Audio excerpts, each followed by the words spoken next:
L'air était lourd, chargé du parfum du papier ancien. La poussière tournoyait dans la faible lumière, filtrant à travers une fenêtre sale.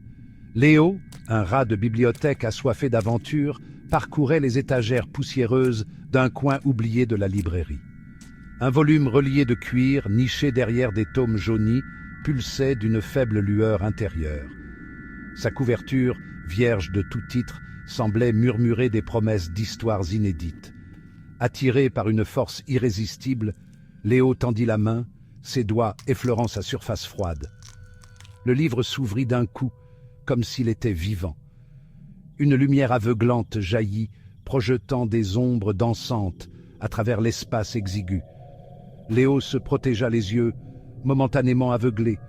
Alors que la lumière diminuait, un léger bourdonnement emplit l'air, vibrant à travers lui, l'invitant au cœur du livre. Les pages, remplies d'une écriture tourbillonnante qu'il ne pouvait déchiffrer, se tournèrent d'elles-mêmes, entraînant Léo dans un tourbillon de magie et de rêves. Il se retrouva à l'orée d'un monde fantastique. Un dragon colossal, aux écailles scintillantes comme des améthystes, planait dans un ciel inondé de teintes lavande et or. Léo regardait avec émerveillement, le vent fouettant ses cheveux, tandis que la créature majestueuse plongeait ses ailes, envoyant une pluie de poussière scintillante. Il rit, le son emporté par le vent, alors qu'il tendait la main, touchant presque les écailles iridescentes du dragon. La scène changea, le dragon se dissolvant en 1000 papillons chatoyants. Léo se retrouva dans une clairière baignée de clairs de lune. De minuscules personnages aux ailes de gaz dansaient autour d'un champignon lumineux, leur rire tintant comme des carillons. Il se joignit à leur réjouissance, l'air vibrant de musique et du parfum du jasmin nocturne. Il ne s'était jamais senti aussi libre, aussi complètement enchanté.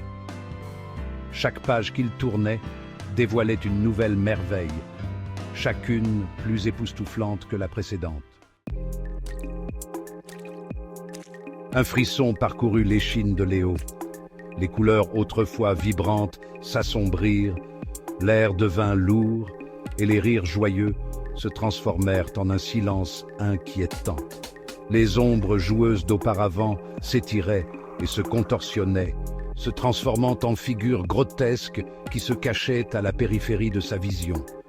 Le doux parfum de jasmin devint écœurant, l'étouffant de son intensité. Il se retrouva dans un paysage désolé, le ciel au-dessus de lui, une toile de nuages gris tourbillonnant, une horloge de grand-père, le cadran fissuré et les aiguilles tournant à l'envers, tic-taquaient à un rythme erratique et angoissant. Des murmures glissaient autour de lui, des annonces de ses peurs les plus profondes prenant forme dans les ombres. La terreur, froide et moite, lui serra le cœur. Léo voulait échapper à ce cauchemar, mais le livre le tenait captif. Pris de panique, Léo essaya de fermer le livre, mais il ne bougea pas. Il feuilleta frénétiquement les pages, cherchant désespérément à échapper à l'emprise suffocante des cauchemars. Chaque page tournée apportait une nouvelle vague de terreur. Des crânes souriants aux yeux brillants, des forêts où les arbres murmuraient son nom sur un ton menaçant, des miroirs reflétant une version déformée de lui-même.